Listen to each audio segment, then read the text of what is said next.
for 12 kilometers.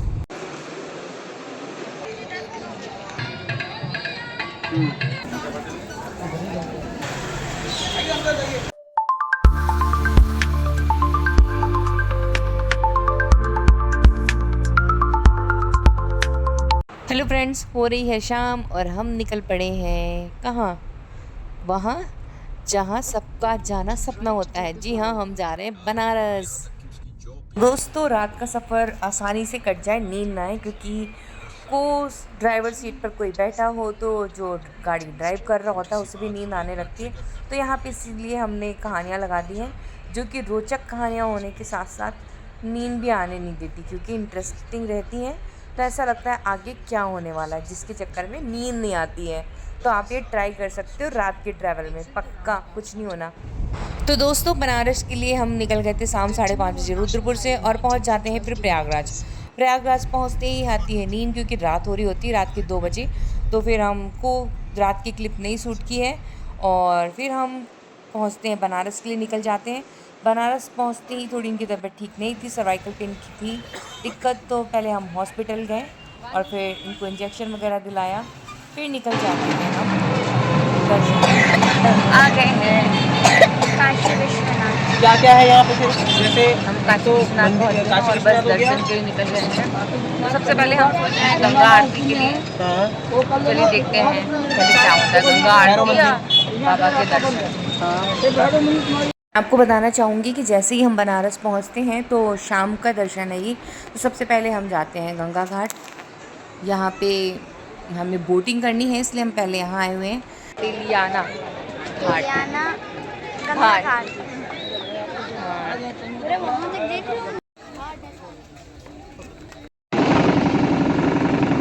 तो हम हैं काशी विश्वनाथ। काशी यहाँ पे हैं 84 अलग अलग तरीके के घाट, और हम पहुँचने वाले हैं अभी नमो घाट, क्योंकि शाम हो रही है तो इसलिए क्लियर नहीं दिख रहा होगा। नमो घाट। तो अभी आपके वहाँ से क्लियर नहीं हो रहा होगा, बहुत बड़ा स्तंभ बना हुआ है जो कि हाँ जुड़ा हुआ है एकदम पीछे ब्रिज के। तो वो है नमो घाट, हम उसके पास पहुँचने वाले हैं, और इसके बाद हम पहुँचेंगे गंगा आरती के लिए।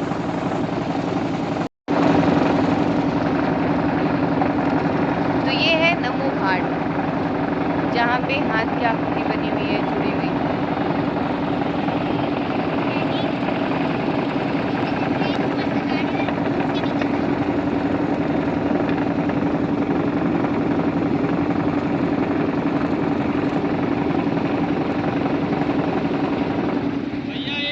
तो दोस्तों, अब हम बोट की सैर करते हुए वाराणसी के प्रसिद्ध घाटों को देख रहे हैं। गंगा जी के किनारे बसे ये घाट अपनी खूबसूरती के लिए बहुत ज़्यादा सांस्कृतिक पहचान के लिए पूरे विश्व में प्रसिद्ध है।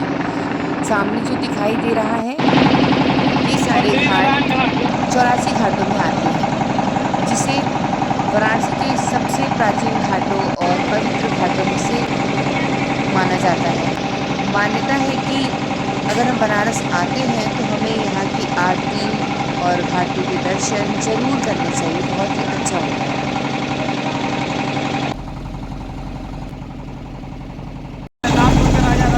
बोट से यात्रा करते हुए हमें वाराणसी के कई सुंदर घाट देखने को मिले। कहा जाता है कि काशी में कुल 84 घाट।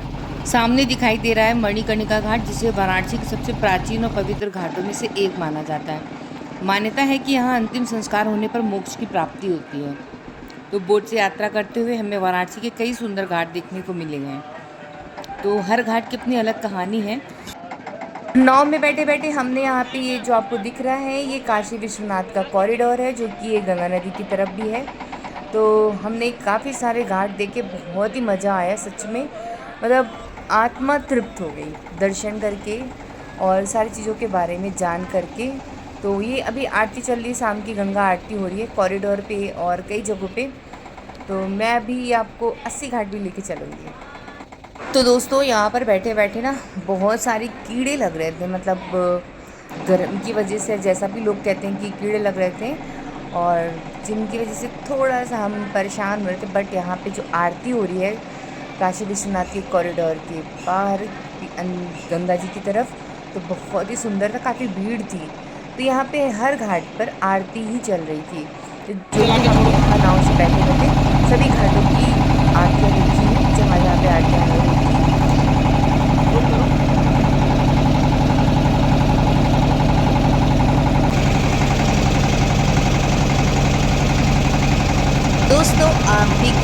गंगा नदी पर जाइए या किसी भी नदी पे जाइए तो ज़रूर से ज़रूर दीपदान करना चाहिए। तो यहाँ पे गंगा नदी आए हैं और हम दीपदान ना करें तो ये सही नहीं होता है। हमें दीपदान ज़रूर करना चाहिए, बहुत ही अच्छा लगता है ये देखने में कि इन इतनी बड़ी नदी और इसके बीच में दीपक जल रहे हैं, बहुत ही सुंदर लगता है देखने में। तो यहाँ पे हमने दीपदान भी किया है।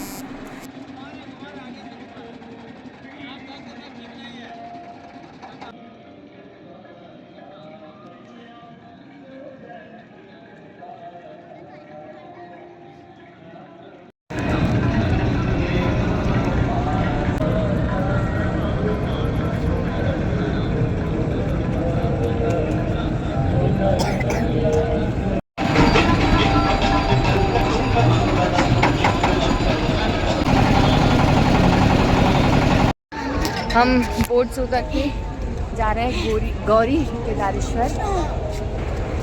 तो हम यहाँ पहुँच गए हैं गौरी केदारेश्वर, जो कि इसका एक रास्ता गंगा नदी की तरफ से आता है। तो हम बोट से होते हुए इसी रास्ते से आए हुए, तो बहुत ही सीढ़ियाँ गीली हैं, संभल कर चलना होता है। तो ये है गौरी केदारेश्वर महादेव जी। तो बोलिए हर हर महादेव। और अगर आप काशी विश्वनाथ आए हैं ना, काशी नगरी, तो हर जगह बस आपको यही जयकारे सुनने को मिलेंगे, हर हर महादेव।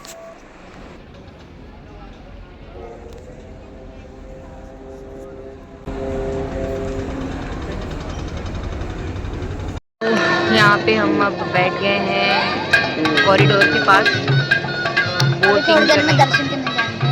अभी थोड़ी देर में दर्शन करने जाएंगे अंदर, और रात में भी हम एक बार दर्शन कर लेते हैं, फिर सुबह की सोची है कि सुबह भी दर्शन कर लें। और फिर यहाँ बैठे काफ़ी सुकून मिल रहा है। और यहीं पास में है हमारे मणिकर्णिका घाट, जो कि सेट से कवर कर रखा है।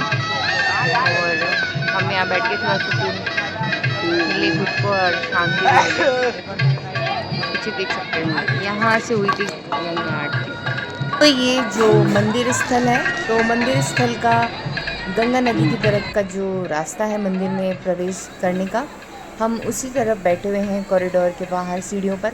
और सच में बहुत सुकून मिल रहा है। पास में ही मणिकर्णिका घाट है, तो यहाँ पे लोग बैठ के काफ़ी सुकून फील करते हैं, तो वही हम भी फील कर रहे हैं।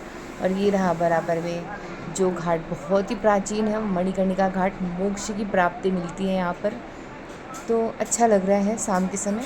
वैसे शाम के समय में जो हमने दर्शन किया वो भी काफ़ी अद्भुत था, बहुत ही मज़ा आया दर्शन करके प्रभु के।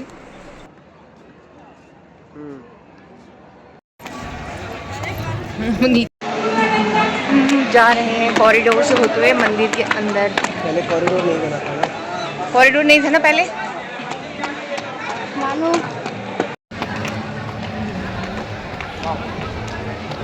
यहाँ पर बैठे हुए हमें पता चला कि यहाँ के स्थानीय लोगों ने बताया कि आप अभी जो दर्शन करोगे वो बिल्कुल ही रिलैक्स है, बहुत ही कम मंदिर के अंदर भीड़ होती है। तो यहाँ पे हमने कहा एक बार अगर आए हैं तो फिर अभी दर्शन कर लेते हैं, बाकी का दर्शन हम सुबह अच्छे से करेंगे। सुबह के लिए भी हमने दर्शन का सोच रखा है। तो ये है कॉरिडोर, बहुत ही प्यारा और बहुत ही भव्य बना हुआ है, काफ़ी अच्छा लग रहा था यहाँ पर।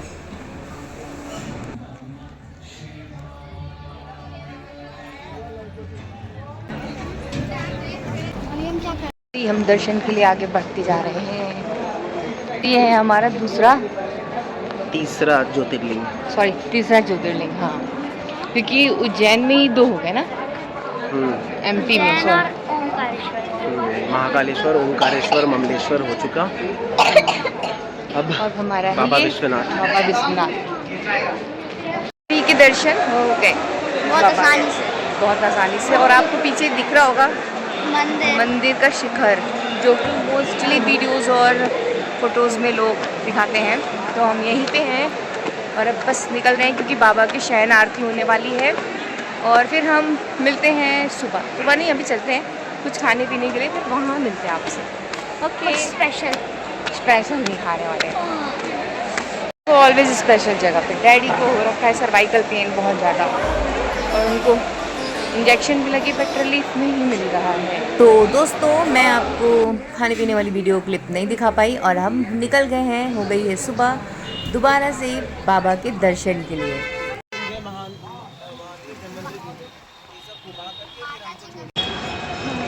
दर्शन करने के लिए बैठे हैं। दर्शन करने के लिए जा रहे हैं। हमने ये ऑटो ली है जो हमें अंदर लेकर जाएगी। पता नहीं क्यों रुकी है। ऐसा होता है ना कि आप कितना भी दर्शन कर लो और फिर भी मन व्याकुल रहे, वही है हमारे साथ अभी।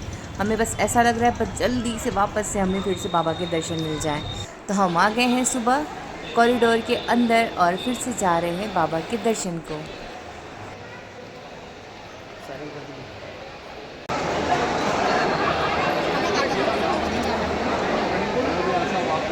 तो हमने दर्शन कर लिए हैं, तो हमने कर लिया सुबह के दर्शन बाबा के। अब आया है दिल को सुकून। और यहाँ पे इन्हें लगी थी भूख, तो आपको जैसा पता है आप बनारस आओ और कचौड़ी और सब्जी चना जो भी है वो ना खाओ तो फिर फूड का कुछ मज़ा ही नहीं है। तो यहाँ का आप फूड ज़रूर ट्राई करना। तो बहुत ही बेहतरीन कचौड़ी और सब्जी चना मिला था जो कि बहुत टेस्टी था। बच्चों का मन तो नहीं था खाने का, फिर भी एक बार टेस्ट कराने के बाद इन्हें मज़ा आ गया और इन्होंने खाया।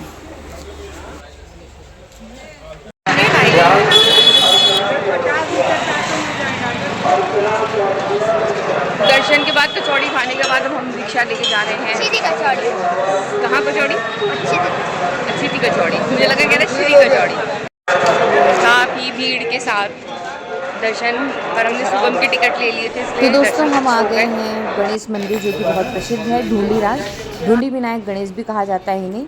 तो ये विश्वनाथ जी की मंदिर की गली में ही है। तो बहुत ही अच्छी मंदिर थी और यहाँ पे लोकल की मार्केट भी आप देख सकते हो पास में ही। तो अब हमें निकलना है बाबा काल भैरव के दर्शन के लिए। तो मंदिर दर्शन यात्रा में हमारा काल भैरव का भी मंदिर आता है, तो हमने सोचा बस उनके भी दर्शन हो जाए। पर जैसे ही हमने अपने रिक्शे वाले भैया के बताए अनुसार यहाँ पर एंटर किया इस गली के अंदर, तो सच में बहुत लंबी लाइन थी, बहुत ही लंबी। तो लोगों का कहना था कि 4 से 5 घंटे लग सकते हैं आपको दर्शन में इतनी लंबी लाइन के साथ। तो धीरे धीरे करते करते हमने सब्र रखा कि हमें दर्शन तो करने आए, अब हम दर्शन करके ही जाएंगे। तो बस हमें क्या था, हम पहुँच गए बाबा के पास और हमने बाबा काल भैरव के भी दर्शन कर लिए। तो दोस्तों अब हम आ गए हैं मृत्युंजय महादेव मंदिर में और यहाँ पे दर्शन करने के बाद बारी आती है एक कूप है जिसका जल पीने से रोगों से मुक्ति मिलती है। तो हमने कहा क्यों ना इसका जल पीते हैं और हम भी निरोगी होते हैं। तो हम पहुँच जाते हैं धन्वंतरी कूप। तो यहाँ पे इतनी भीड़ लोगों की जल भरने के लिए इस कूप से। तो ये कुआं काफ़ी पुराना है और लोगों का मानना है जैसा कि भगवान धन्वंतरी आयुर्वेद के देवता माने जाते हैं, स्वस्थ रहते हैं। आज भी इतनी भीड़ है यहाँ पर कि श्रद्धालु यहाँ का जल प्रसाद स्वरूप ग्रहण करते हैं अपने निरोगी काया के लिए। अगर आपको वाराणसी आने का कभी भी मौका मिले तो महामृत्युंजय महादेव मंदिर के साथ आप इस धन्वंतरी कूप के पास भी जाकर यहाँ का जल पी सकते हैं। और आप यहाँ पर एक साफ बॉटल लेके जा सकते हैं जिसमें आप जल भर के अपने घर लाके अपने घर के लोगों को भी पिला सकते हैं। और फिर हम आ जाते हैं सारे दर्शन करने के बाद होटल के रूम में और अब हम करेंगे पैकिंग और निकलने वाले। होटल रूम से चेकआउट करने के बाद हम निकल गए थे थोड़ी शॉपिंग करने के लिए क्योंकि बनारस की साड़ियाँ बहुत प्रसिद्ध हैं। तो हमने क्लिप नहीं शूट की है, कोई भी क्लिप नहीं है, बस हमने शॉपिंग की और हम गए। अब जा रहे हैं हम प्रयागराज के लिए। तो प्रयागराज में मिलते हैं हम आपको। तो आपको हमारा ब्लॉग कैसा लगा कमेंट बॉक्स में ज़रूर बताना। और हर हर महादेव। अपना और अपने फैमिली का ख्याल रखना दोस्तों। बाय, राधे राधे।